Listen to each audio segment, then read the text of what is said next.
Welcome to Climbing the Stairs.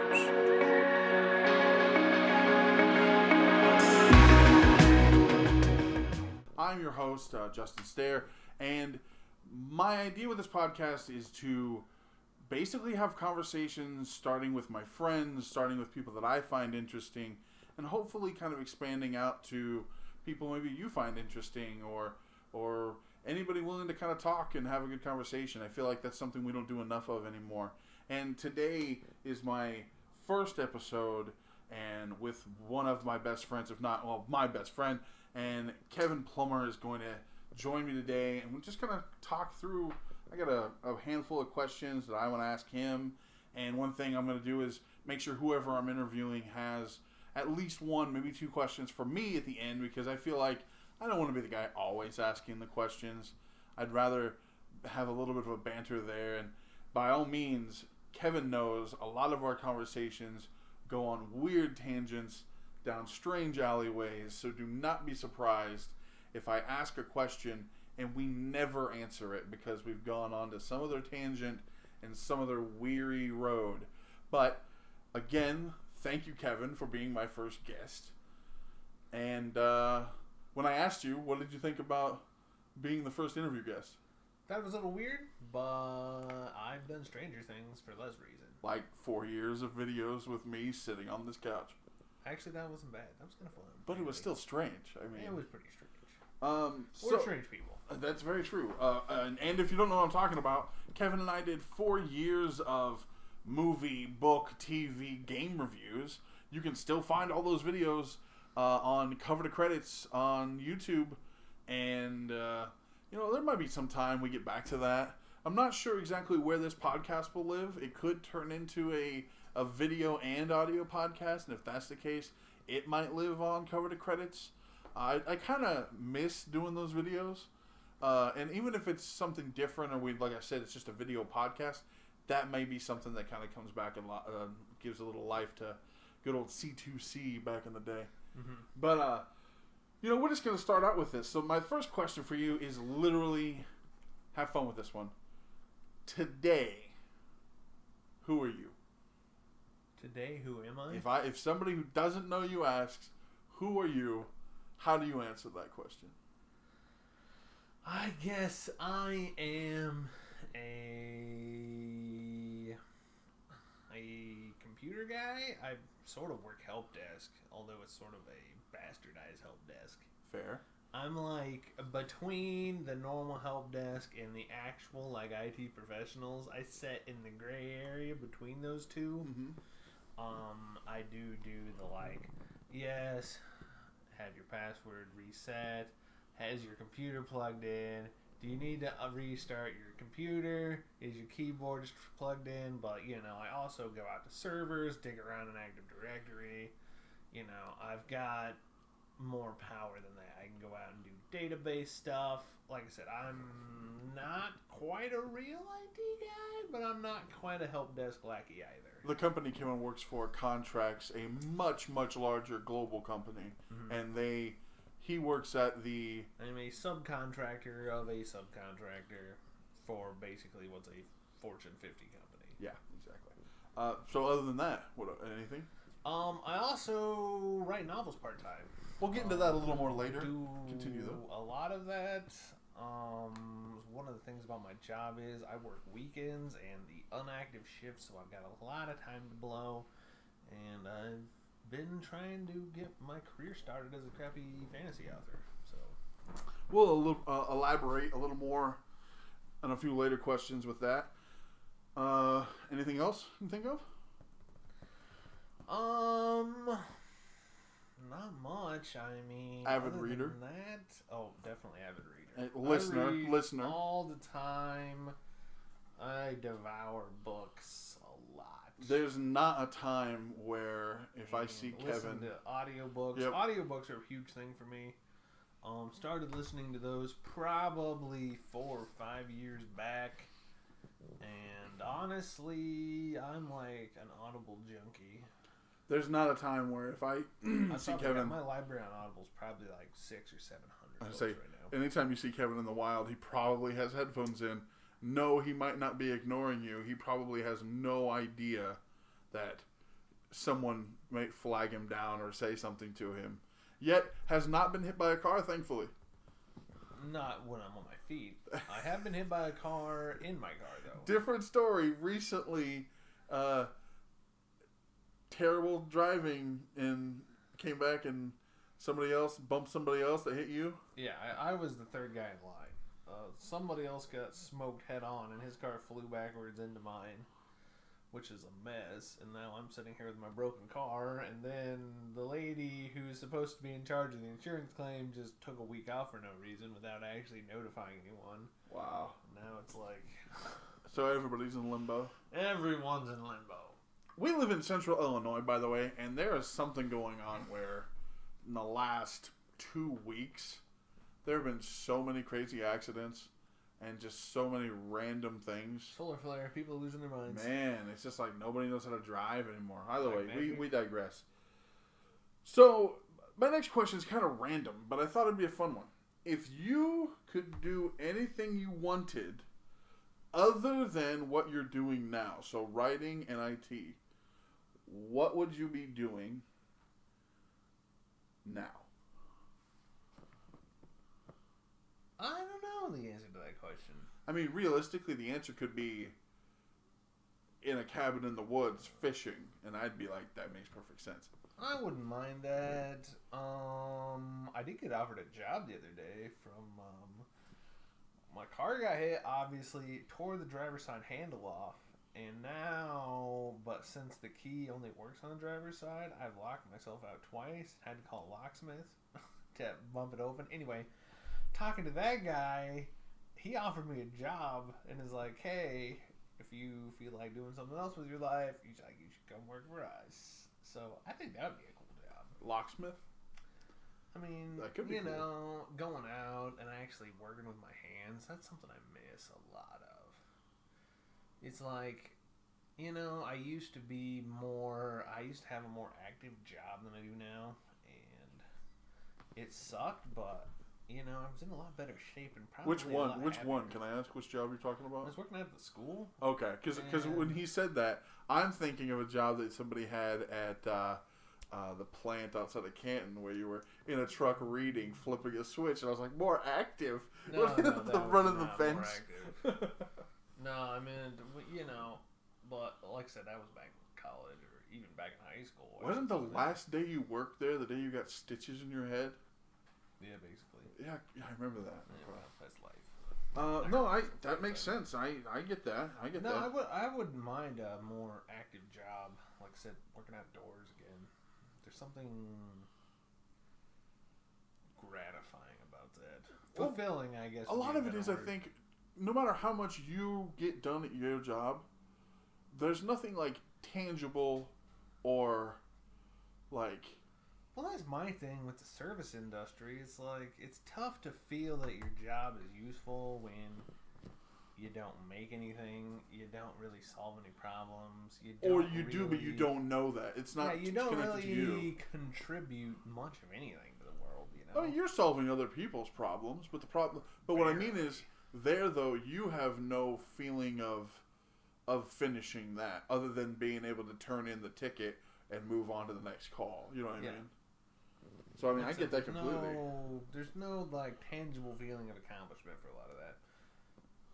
Okay, so I'll ask you this one just because I thought it was a fun idea. I'm going to give you 2 words and just want your thoughts. Aliens, ghosts.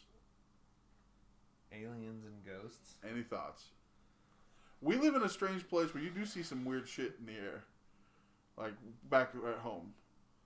Yeah, We live in downstate Illinois in a rural area, if there was ever a rural area. Even where Kevin lives now is a main city, but like 5-second drive and you're out in the country. My thing is like, obviously the aliens thing. Are you on the case of it's naive to think no? Yeah, it's naive to think no. I agree with that. I mean, the chances of there being other intelligent life, I would say, is in the high 90 percentile. Yeah, I mean, because the believing that we're the only intelligent life is arrogance to the point of madness. Now, are those intelligent life capable of interacting with us in any way? I have no idea. That's yet to be seen. Or at least yet for us to be known. Yeah. To be seen. Ghosts, on the other hand, I have seen a lot of strange stuff. And I have seen a lot of stuff that I cannot explain in any reasonable manner. So I'm gonna go yes for ghosts. I think so too. You know, to me it's like, obviously I read a ton of fantasy. I write fantasy. I'm a weird dude. I'll be the first that will tell you that. But to me, you know, to go off on a side tangent here, by all means, it's like people ask me why don't I have any tattoos. Mm-hmm. The problem for me has never been, am I afraid of pain? Not really. One, getting a tattoo for the point of getting a tattoo is a really stupid reason. But to me, there's nothing that I hold in high enough esteem, I guess, that I would want to brand it on my body permanently. Yeah. But the one thing I would consider would be to get like a pentacle or a pentagram. Which is, if I were to guess ever, what you would go with would not be close to that. So my thing with the pentagram is that isn't it supposed to be kind of the balance of the elements anyway? Yes, but to me it's more like it symbolizes the belief that science does not necessarily know everything, or it doesn't know as much as I think it does. Fair. It's being willing to look beyond the mundane world, The veil, if you will. Well, but see, I mean, that's what like, I mean is to me, that's... I'm not saying hidden things. Yeah, I'm saying beyond what we know. Yeah, to me, it's not like, okay, I'm not saying that actual wizards or witches exist. No. I'm not gonna be that gullible. However, I will say that to me, believing that those things could exist is important for people. You know, it's more like that magic exists in the world. And that doesn't have to be like spell casting magic. I mean, like, you know, just maybe the magic of children, or the magic of a good book, or the magic, but like, you know, being able to symbolize something beyond your everyday life, to being able to dream. You know, that's what that symbol would mean to me. To lose yourself in something. Yeah, but it's like I said, it's being able to look beyond your everyday life into something bigger than yourself. Agreed. Would be, like I said, that's what it would symbolize to me. Not that I would probably do it because I'm going to have a chicken, but my thing is, like, to me, that's important. That you don't lose that sense of awe and wonder for the world. Yeah, because, I mean, the world, I mean, we know the world is a dark and dreary place most of the time. You know, the line is, it's dark out there and we may die. And that's not a far-fetched thing. Like, that's just real. Like, you live in a city that's terribly violent most of the time. If you're in areas you shouldn't be in. Would you agree with that? Mm-hmm. And, and that's the thing. That's a real thing. And, like, you know, we hear of crazy things. You know, stuff happens all the time to just random people. Mm-hmm. We've learned about that this last week. Just hearing about whether it was accidents or you name it, and it's naive to think everything is easily terrible. Quantifiable. Well, yeah, but also, like, to me, you have to keep some of that, whether it's a magical thought or the spirit that you have to have, there's still good. You know what I mean? Yeah. Because if not, everyone needs to have a little bit of childlike gullibility. To stay sane in this place. It's that, but then, like, I'm also a guy that gives the benefit of the doubt to anybody until they give me a reason to take it away from them. That's period. Because yeah, I'm cautious with anybody I don't know, but I'm also, like I said, I'm going to give them the benefit until I know otherwise on anything. And if I know otherwise, then that's different. But like, I feel like, life's too short to judge somebody before you know them, and unless it's a topic that I am educated in, that I can hold my own and feel confident in that conversation, then I'm going to give somebody the benefit of the doubt when we're talking about something like that. And that has how I feel about a lot of other venues like that. So keeping that childlike feeling of whether it's gullible or whether it's just positive, you have to. And I love how we started talking about tattoos and ended talking about... Well, tattoos wasn't even where we started. No, it wasn't. We started with aliens and ghosts.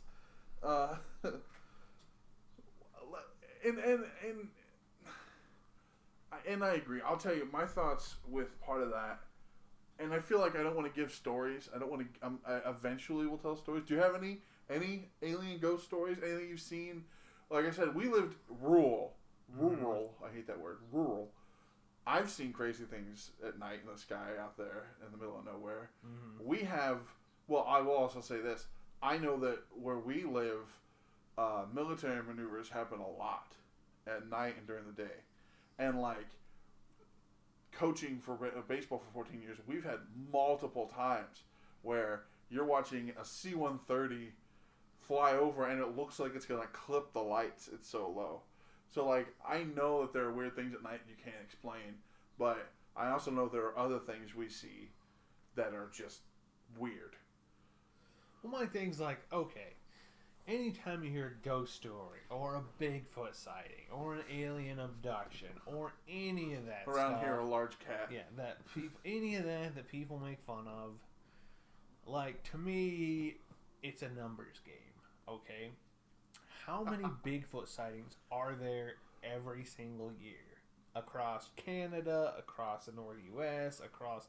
I looked at something like, even in southern Illinois, there's like 100,000 Bigfoot sightings every year that people like call in. Wow. My thing's like, okay, so even if you assume that 90% of those people are just crazy, even if you assume that a big chunk of them are lying, even if a big chunk of them are, maybe drunk, or maybe high, or maybe they just haven't seen what they thought they seen, you're going to tell me that without a doubt, with 100% certainty, that there wasn't one single person who actually saw what they thought they saw. Not one. To me, that's where my disbelief comes in. Could you say that those numbers could be flawed by the fact that you also could have somebody trolling from the other side? Oh, without a doubt. But my thing is, like, with all of those sightings, not one person ever actually had a legitimate, like, encounter with something. What's also weird is when people find, like, footprints, and then people are like, no, that's not real. Well, my thing is, like, why are people so quick to jump on the negative train? Discount? Like, why do they... Because they're afraid of what they don't know. Well, that's my thing. It's like, why... I understand why you don't believe most of those people. But, like, why is the negativity so ingrained to us? Where does that come from? Basically, we're taught at a young age that if you don't see it and if you don't hear it from a trusted place, there's a chance it's not true. So when it comes to things that no one knows about... Well, that's my thing, is like what you just said right there is the hypocritical BS I agree completely. of that statement. I agree completely. Because it's like, okay, so we're supposed to have the utmost faith in our parents and people. But we're not supposed to believe other stuff. Well, it's like completely random. I agree. I agree. And here's one thought, and this isn't like a, and I'm not demeaning anybody that is a parent, was a parent, any generational. This is just a statement where I'm thinking like, as technology has changed and as intelligence has changed, whether it's you're smart or not, the way you learn and the way you act and the way you intake has changed so much through the generations to now, to where it's like I feel like even though I was taught A, B, and C by my parents, now I wouldn't teach my kids the same way. I wouldn't teach them A, B, and C because it's not the same. Now, I'm not talking alphabet. I mean like example A, example B, example C. I wouldn't. Things have changed so much on the intake and the way and the information itself. Well, my thing is like would be to try to instill in people that they need to figure out for themselves what's true and what's not. Do the research. Question everything and everybody. Especially with the internet. Especially with news. Especially with the internet. Oh, and now it's getting worse when the term deep fake and they're talking about the how news bad, has gotten so terrible lately. Internet's the only place I get my news because otherwise it's just depressing. It's so biased. It's so biased. And people are like, no. Believe me, every news station you watch has an agenda one way or the other. And if you pay attention to the news you're hearing, you can pick up on that. I'm talking from local, obviously all the way up, because then you get to like the big 3 or 4 of like Fox News, MSNBC, CNN. Those guys are way left or way right all the time. I'm not talking about that though, but like my thing is, I feel like now they're talking about the deep fakes having issues coming up in election time because they're so good at faking the voice and the face for people and making a video of some candidate standing there talking about whatever, whether it's racially charged or just derogatory or something negative, that people aren't going to be able to tell the difference. Another podcast I'll reference, Joe Rogan had a guy come in and do a video of, they took all of his podcasts, the video podcasts, and they analyzed all of the words he had said and everything else, and a computer program put it together to where he is saying whatever they're typing in video and audio, and it sounds perfect. And he's just like, well, there you go. The future's going to be weird, folks. And that's truer words, because it's like, now they're talking about that can be a huge problem. And it could be a huge problem when you have somebody in power that people are thinking you're saying one thing and that may not be at all, or threatening or anything, and that may not be the case at all, that's a huge issue. And so that's it. You can't believe anything, ever, from anybody. No. Find 4 or 5 different sites that you can look at and compare. Yeah, and like I said, I found a couple YouTube channels that I do trust that play both sides fairly well. I stick with them. To me, that's your best bet to find all the angles. Otherwise, you're definitely going to get one. And if that's the only one you read into, that can be an issue. All right. So let's move on to the next question. Now, in your life today, who do you look up to? Who do I look up to? Yep. That's a tough one. Come with the hard-hitting questions.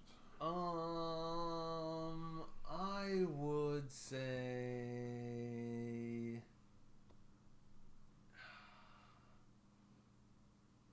I don't know. I'd say there's probably a lot of authors I look up to. Fair. Especially some of the guys who started, on the ground floor, and worked their way up. Okay. I know, like, L. Aaron Kong. He writes the Land series. He helped get the lit RPG off the ground quite a bit, although the dude is a tool. But he did quite a bit for the genre in general. Who's the guy that writes the Welcome to Ludus stories? Blaze Corbin. Blaze Corbin started on Royal Road writing about the same time I did, and now his books are super popular. He's got a ton of fans. The dude who writes all the harem stories, what is his name? Randy Darren. He's got 2 pen names. Randy Darren is one of them. Okay. And he's read a ton of books. Like I said, small time guy, started at the bottom, and has now super successful. The dude who writes, what is his name? The guy who writes the Divine Dungeon series, as well as the Ritualist series. He actually he started writing, like I said, just basically lit RPG fan fiction, sort of. But now he got into business with his wife. His wife now, they started a publishing company, and now they actually authors can submit their works to try and get under their banner now, their real publishing company. That's kind of awesome to me. That is awesome. In terms of actual non-author type people I admire, I honestly can't really think of any. And it doesn't have to be huge. You know what I mean? It doesn't have to be anything profound. But yeah, I don't know. Honestly, I admire basically anyone who's willing to give up the life that they have to chase their dreams. That's something that I am not good at. Most people aren't. I think people in general get too comfortable with their lives. Very They're too much so. willing to sit back and complain about how bad things are without actually trying to change anything. Very true. That's a habit a lot of us fall into, including myself. Good answer. Next question. Money's no object. Where are you living? Probably Montana, Minnesota, maybe up in Canada even. Open land? Yeah, on a lake somewhere. I'm going to make myself a hobbit home that's underground. Give myself a helipad so I can go, go to town once a month to buy groceries. But yeah, no, I'd probably live somewhere where it's cold, where it's nice, out in the middle of nowhere, because I hate heat. But yeah, somewhere where there's good fishing and not a lot of people to bug me, Makes sense. and I can get decent internet. That would be the problem. Mm-hmm. Not That bad would money. be the problem. You're bringing fiber to me. Where do you live? That doesn't matter. In the middle of nowhere. I'll give Send you up my own $4 satellite. million. Just dig the trench yourself and get it out here. It'll be fine. All right, next question. For 4 years, you and I did at least a week, if not bi-weekly videos. Uh-huh. Thoughts, overall. Anything. Wish we did things differently. Wish we did other things. No, I think we did Enjoyed it. alright. We should have probably had a little more structure. Maybe by the Also- end, we were pretty structured. Also, the problem was trying to do game reviews and stuff. We just It's tough. didn't have access to enough games. We're No, too poor. yeah. We can't buy all the games that we need to buy in order to Agreed. review. That was properly. hard. That was hard. We weren't popular enough to have anyone shoving games off on us to review. No. Which Movies were fun, because there's a though. lot of stuff that we would have liked to have done, Yeah. and we just didn't. Got into a free con. Mm-hmm. I laugh at that because I'm thinking, I'm like, you know as well as I do, there's no way they did any research about anybody that got to where all we did was put in for a pass, and they're like, yeah, Sure. come pick them up. We're like, okay, we'll be there. But I wonder if it's that easy other places. Probably not. No. I doubt it. It'd be funny if it was some places. Mm-hmm. I definitely miss doing it. I think I'd like to I'd like to be able to get back in. I definitely would want to build a computer that I could edit on better than the one I edited on, because I used to fight freaking crashes on the program side and my PC side back in the day. Is mine working decent for you? Yeah, it's doing fine. It's doing fine. Ever since that one update where I lost USBs, no plug worked, and I had to fight through that to get back through. After that, though, I was fine. No, I do kind of miss it. I enjoyed doing it a lot, and I definitely think about getting back into it. And that's kind of why I wanted to start this. And I know you'll be a part of this when I come back and do more interviews with you. But I think sometime we definitely should think about maybe, even if it's just movies. Mm-hmm. We had fun with that a lot. And there are a lot of terrible movies coming out that you could hate on. I just watched one. You know I love Bashan movies. I just watched one recently. I hate everything. Yeah. Oh, do you ever read Stephen King? Ever? No. Not a big You're not a big scary. No, it's like, I don't mind his work, but to me, it's like, I want books that make me feel positive about the world. Oh, that's not where you're going. And like, Stephen King's books do not like give me warm and fuzzies. The reason I ask. Like, the world's depressing enough without reading crap that makes you even more depressed. Have you seen The Shining? Yeah. They just put out a trailer today for the movie Doctor Sleep. Now, I didn't know this until watching that, but the book is a sequel to The Shining, where the boy, Danny, is an adult. Ewan McGregor plays Danny in the movie. And it just looks like a descent into the mind, and you see clips from The Shining, and it seems like it'll be a crazy Stephen King movie. Mm-hmm. Based on a Stephen King novel, I mean. But yeah, what else was I going to go with that? Any other thoughts about Cover? Nah. It was a good time. Yeah. I definitely think we should get back to parts of it for sure. Whether it's a rebrand or re-logoing and kind of kick it off and do that, or stick to the guns that we have and just start it back up again. But I think we definitely need to talk about that sometime soon. Alright, so then my last question for you. Tell me about the process of you starting on Royal Road. Mm-hmm. And like explain the type of novel you're reading writing than just fantasy or lit RPG. And just kind of walk through that. And even up to the offer you got, you don't have to be specific, but even up to the offer you got, like explain that. That's interesting for the fact that, yeah, Kevin says he's writing, and you're thinking, oh yeah, he's writing whatever. No. Kevin's writing enough novels that he had an offer from a publishing company mm-hmm. that was a amount of money a month to continue writing. But in process, he lost all the rights to anything future, sequels, movies, anything like that. You lost all the rights. Mm-hmm.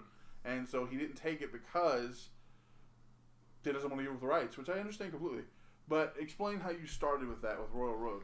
My thing was like, okay, basically the only job I've ever really wanted to do in my life was to be a writer. You know, I went to school for computers, but that's because to me writing wasn't really a realistic type goal.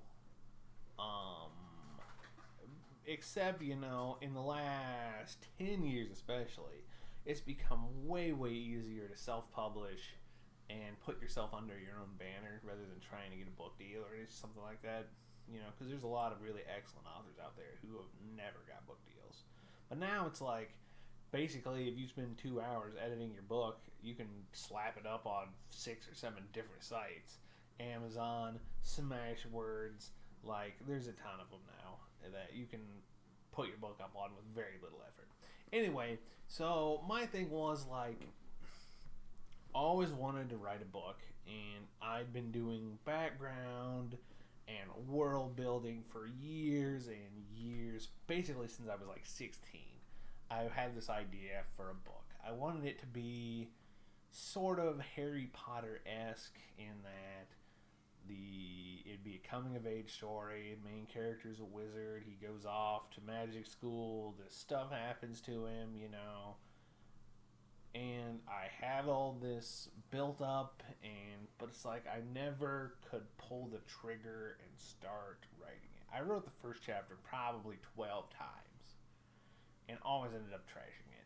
So it's like it got to the point where I was like, I was getting basically close to being 25 years old. I was out of school, and I knew if I did not start writing something, it was never going to happen. I would just keep putting it off until hell froze over, basically. I remember you talking about it and, like, storyboarding it on the whiteboard poster in your bedroom at home. Mm-hmm. Yeah, like I said, it was to the point where I knew if I didn't start writing something, then I would never write anything. Yeah. So I basically just got mad one day and started writing a book. And like I said, it was basically I stuck myself in as the main character, or at least mostly me. Mm-hmm. Made up some crap and just started writing a lit RPG novel. Now explain what that is.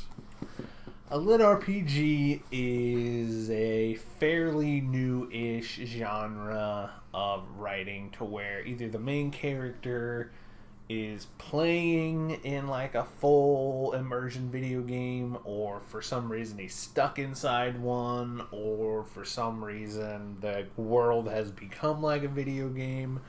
There's some subgenres and everything. But that's RPG. Yeah, basically game. Like Sword Art Online, if you're into the Japanese stuff, or there was a lot of Russian authors doing it, like D. Rus and Vasily Mahanyenko, and a bunch of other ones. I feel like you just made that one up, but continue. Or, like Legendary Moonlight Sculptor, like all of those are lit RPGs. But like I said, they weren't really that popular until MMOs got really big, in the World of Warcraft era.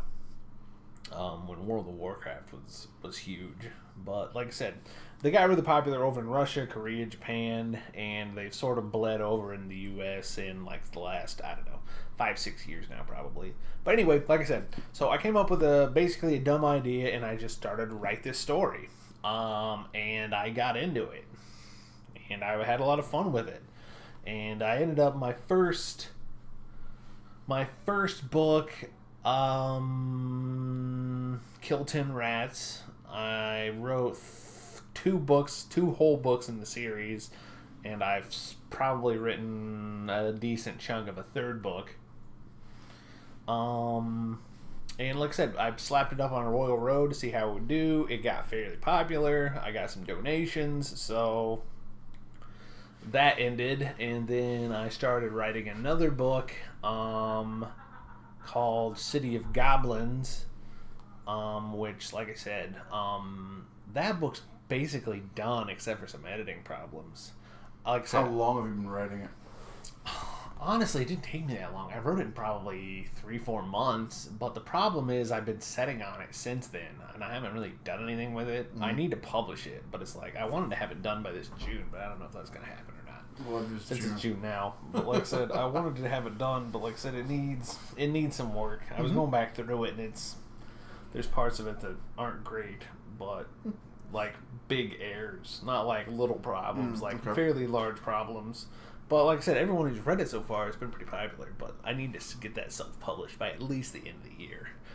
Otherwise, like I said, it's gonna get to the point to where it's not gonna be that useful anymore. A lot of it's like you just gotta set a date and make it happen. Yeah, well, that's my problem. Like I said, I'm too wishy-washy about this sort of stuff.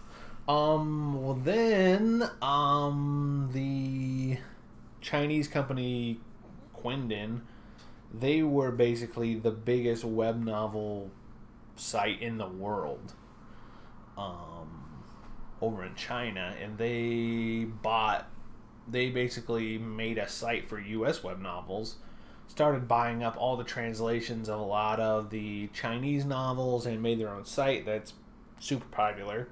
So I made a new story to post on there called Farming for Gold, which was basically a spin-off series of my first book, Kill 10 Rats. And I've been writing on there since then, and let's see, we've been doing it for what, 1.5 years now I've been writing this. And is that the Patreon build? Yeah. Okay. Explain that and eventually how you got through that year. Well, yeah, I mean, but like I said, I started writing it, and we gained some steam, and I was up probably in the top 30 novels on the site at one time. You know, I've got 1.3 million views right now, with 200 reviews and a bunch of subs. So it's like, I got offered a contract from Web Novel to basically keep writing it. But the problem is, it's a spin-off series, and part of the contract was they would get the rights to any prequels, sequels, or spin-offs, meaning my other book would go to them as well for basically nothing. So I was like not impressed with their contract. Mm-hmm. Not to mention the company's sort of shady to begin with, and a lot of authors haven't been super happy with the treatment they've gotten over there. So I wasn't in a super hurry to do it anyway, even though the money was pretty damn good. Yeah. Not great, but pretty good. It would have definitely been a significant increase to my yearly salary. So like I said, I was a little upset that they didn't try to deal more, but that's what happened. So explain how the Patreon works too, because you do have backers that pay monthly. Just to get, now what do they get through that? First of all, let's explain what Patreon is to people that don't know, because that could be something we use eventually too. You never know. Patreon is a website where fans of somebody that creates something, and I know that's vague because it can be YouTube channel, it could be musicians. A lot of musicians use this. Podcasts, writers, you name it, and you become a patron. How when you go to a movie, you're a movie patron. You've paid to go in and see that. The idea with this website is you go in, and the artist, author, whatever the person hosting the site has set up, usually multiple tiers, sometimes a single tier, and they have it set up to where you can set up monthly or a single month payments that go to them that help them fund what they're doing. Now, almost every time, you're going to get something for this. I know there are groups that do like T-shirts monthly, mugs. You'll get access to videos early, or songs, or live streams, or you name it. You get access to those things by paying that monthly Patreon thing. So with Kevin, they had it set. He had it set up to where you had, well, how many did you have at one time? Or how about now? How many do you have now? I don't know, like 8 or 10. Still, something. So you have 8 or 10 people that have set up at a certain amount that pay you monthly to get access early. Yeah, basically mine. I only give them a week early. Well, I give them one early chapter, so they're a chapter ahead of basically what the website is. Nice. And to me, it's like, yeah, they're probably getting ripped off, but it's like, you know, it's nice to have people willing to donate, even if it's just $1 one time. Still. To me, that means a lot. In a minute here, I want to get to a different story that I just thought of, but one thing too is like, if it's their decision to where, to me, you're not ripping them off. If they're willing to do it, that's on them. To me, though, I think one thing you should think about doing is adding like Q&As, like saying, hey, if you want to do this once a month, I'll do a Q&A. You can ask me anything about thoughts or why I did this or this or anything like that. Why not? That could be something fun for you, and have a little bit more interaction with that. So my question now is, though, tell me about the first donation you got on Royal Road. Now let me explain. Royal Road, you had to have what, so many backers before you could get a subscription button? Well, it was like you could get a PayPal button, but you had to have at least like 100,000 words, and you had to have so many reviews, and your site had to be on the site for so long before they would allow you to monetize yourself. Yep. Okay, so then I think my first donation was some Polish dude who gave me first time he gave me $100 for doing it. Like, and all of a sudden you were like professional writer. Yeah, no, that was a pretty cool moment. I bet, because I mean that's a huge thing. Like the first time you're able to do something that you've been doing, I've wanted to do for a long time, and you made money doing it, and a substantial amount at one moment because somebody enjoyed your writing. Yeah, Like, that was a really cool moment. That's the thing you have to remember too with your Patreon, where you feel like maybe I'm not doing this right by those people. If they're not enjoying your writing, they're not gonna be paying that. Mm-hmm. You have to remember that, and anybody dealing with paying Patreon has to remember that. Mm-hmm. Like, I think if down the road this gets to where there's anybody listening at all, hopefully you are, I would love to do like once a month we do a live stream, and whether it's you and I sit down and we just talk about whatever, or you know, we do whatever, we try different things, but or if there's ever like anything, you never know, merch that's way down the road, way, but it'd be fun to do that. So, all right, now the one thing I wanted to do differently with the podcast is I also wanted to open it up to the guest to ask me anything. Now, I will caveat that with saying there's not really any line, because I'm not gonna. I mean, you and I know each other well enough, so by all means, what question and sub question. By the way, there's construction going on. If you hear any bangs or booms in the background, question do you have for me? Marvel or DC? Oh, okay. If I'm saying instantaneously right now the answer, first thing comes to my mind, DC. Because without Batman, I'm not drawn into comics like I have been. Okay, so it's just purely on your favorites Batman, so you pick DC, Yep. or is it more No, like... that's basic. I think the villains are better in the DC side. And there's probably an argument for both. I'm not going to say that it's a definitive. That's my opinion. And most of that's because of Batman. I mean, Lex Luthor, other people, like, there are good villains other than Batman's, but the Rogues Gallery, to me, in Batman's Rogues, is some of the best. Which is weird because none of them are really superhuman, minus, like, Clayface. They're all just crazy criminals. But it's some of the best writing and some of the best, like, I don't know. I think, I mean, there could be a lot of, there are other good villains. I'm not saying that by any means. But I think my love for Batman like that is the reason I would go that way. Yeah, my thing is always like, to me, DC has seemed more... You can say it. Dark. Maybe I laugh at that because they joke about how the movies have been nothing but dark movies until Shazam. Shazam was good, but like Marvel was doing the opposite with the movies until Endgame, where they weren't dark. That wasn't that. Not Endgame until Infinity War. Infinity War was dark. Infinity War wasn't that dark. It was dark enough where people who don't know there's another movie a year later, which there were, thought, oh, they're done, and yes, this is a spoiler because everybody saw it already. They killed off half of the, more than half of the universe. Yeah, but like I said, it still wasn't. To me, there wasn't really an emotional attachment there, and it's like, to me... 20 years of movie... Not 20 years. Like, 20 movies? There wasn't an attachment to, like, anybody? No. Like I said, to me, it's heartless, just like... Heartless man. No, man. Like, I'm someone... If I read something even vaguely sad in a book, I will start crying. If I hear a sad song, I'll start crying. Did you cry? Like, did you cry at Endgame? No. Like said, heartless man. It wasn't that dark. No. I'm not saying it was dark, but there were sad things in Endgame.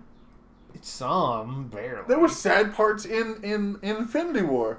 Yeah, I knew you were going to hate Endgame just because of the time travel anyway. I hate fucking time travel. Time travel's the worst. So, DC Marvel for you. What's your decision? I pick DC. Because? Well, I probably pick Marvel because the X-Men are awesome. X-Men are awesome, and Spider-Man's awesome, and... Yeah, Spider-Man's cool. To me, it's like, but you could keep the rest of it. And I'm a huge Captain America fan, so... See, I've never been a big Captain guy. To me, it's like Colossus, Cyclops, Nightcrawler. Nightcrawler's awesome. Then, like, Spider-Man. But, like, I was never a big Thor, Captain, Iron Man, any of that. You can keep all those I'll guys. say this because a lot of people didn't go see it, and this really isn't a spoiler. Nightcrawler in X-Men Dark Phoenix was pretty cool. The young kid from Apocalypse, and they gave him the like devilish pointy tail at the end. At one point in time, he just goes ballistic and he starts like juggling a knife around and poofs in and out and stabs a dude through the side of the neck with the tail. I was like, that's awesome. They still do Quicksilver and Nightcrawler very well. Also, I'm a guy that enjoys both versions of Professor X and both versions of Magneto. So, in the future, when Disney decides to redo them, which is going to happen now that they own them, it'll be interesting to see what they do with those two and see how they play them. I'm pretty excited for an X-Men remake, honestly. It'll be interesting because they're going to bring them into the Avengers eventually. X-Men has always been my personal favorite. Because the cartoons back in the day? Yeah, dude, those were awesome. Yeah, I got through a lot. And talk about deep cuts. That cartoon went way deep. Like, in like the people that they would bring in. Mr. Sinister, like when you're talking about like I can't think of the character's name. The guy that they dub over the cartoon for Juggernaut. Mm-hmm. You know what I'm talking about? The guy that they're like he comes flying in and he's got like the red mohawk. Like it was like some random, he's called like the Guardian or something like that, but like those are deep cut, like way out of the nowhere. Sinister's not as bad. They reference him in one of the movies, in like an after credit scene that they could be going to Mr. Sinister. But I agree that the cartoon was amazing back in the day, and there's just a lot of really great stories there to tell. Hey, they announced Robert Pattinson's Batman. He's coming out in 2021. Yeah, I've heard they're doing a lot of cool stuff. Like, And I thought they were actually going to do a... Like, I would love to see them come and bringing in some other stories and stuff. I heard they're like... They're doing a Wheel of Time. They're not connecting that Batman with the Justice League. Yeah, no, I wasn't talking about superheroes in general, but I meant like other stuff. Yeah. Like I heard they were doing a Wheel of Time. Amazon was. I heard they were doing, which would be cool. Although I hate Randall Thor. He's like the worst freaking hero character in any book ever. I heard for a while that Sanderson was gonna have his books done. The Stormlight Archive were gonna be a movie for a while, which would have been awesome. When's Butcher getting a movie? I don't think he'll ever get a movie. He got a crappy sci-fi show for a while. Yeah, like, and he had was it that they did the worst casting. It's like, okay, so in the books, he basically has 2 female characters he interacts with on a regular basis. The character you're talking about is the main character Dresden Files is Jim Butcher's book. Yeah, Harry Dresden. Harry Dresden has 2 females basically in his life. Yes. Right? He's got the police lieutenant, Murphy, who in the books is a short blonde girl. Okay. She's like 5 foot tall and blonde and looks like a cheerleader. And his girlfriend, quasi on-off girlfriend, is Susan Rodriguez, who is Latina and tall and dark and beautiful. Yes. And in the book, they make Murphy in the series. They make the cop chick a friggin' Latina, and I was like, "What are you doing, man? Yeah, okay. Like you've completely screwed up the casting roles here." But realistically, but not to mention it was all terrible. Yeah, but like I said, it was still like you blew up the story. You changed all the characters. You can't. Changing ethnicities. No, you can't change ethnicities. You can't. I get it. No, you shouldn't. I understand. Like, especially when there's such an obvious one. Like, it's not like you're magically like. It's not like the book is completely whitewashed, because it's not. Mm-hmm. Like, you had a perfect character if you wanted to use that actress that she easily could have done. Mm-hmm. Why did you feel the need to swap them around? It doesn't make any damn sense. I agree with that. That is strange, and I don't quite understand that. Yeah, but which is who knows? But like I said, that would make a really cool series of movies. Although trying to pack all the stuff that's in the books into like even an hour, half-hour movie, like You'd have to have one hell of an origin story. Well, yeah, like you need like 10, 12 movies, and that crap's not gonna happen. So I don't know. They announced like 6 Avatar movies. They announced like 4 or 5 more coming out.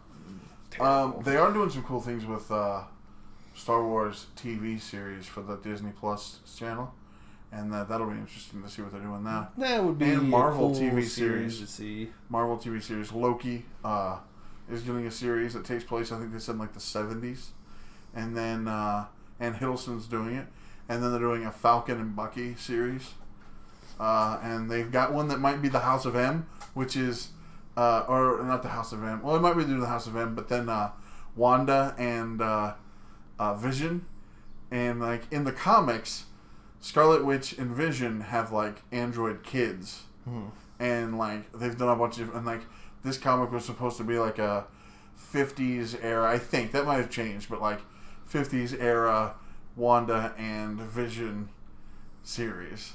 That'd be interesting. And then they put a poster out for Wonder Woman 84 that comes out in 2021. Batman with Pattinson comes out in 2021. We should probably wrap this up. Oh, listen. We've gone we're at like an hour probably. Yeah, an hour probably. That's fine. And most of these conversations are going to probably go close to an hour, and then we'll wrap them up.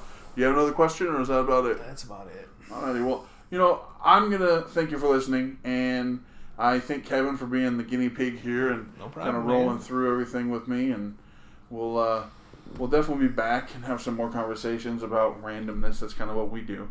So thanks for listening. You've been listening to Climbing the Stairs with me, Justin Stair. Thank you.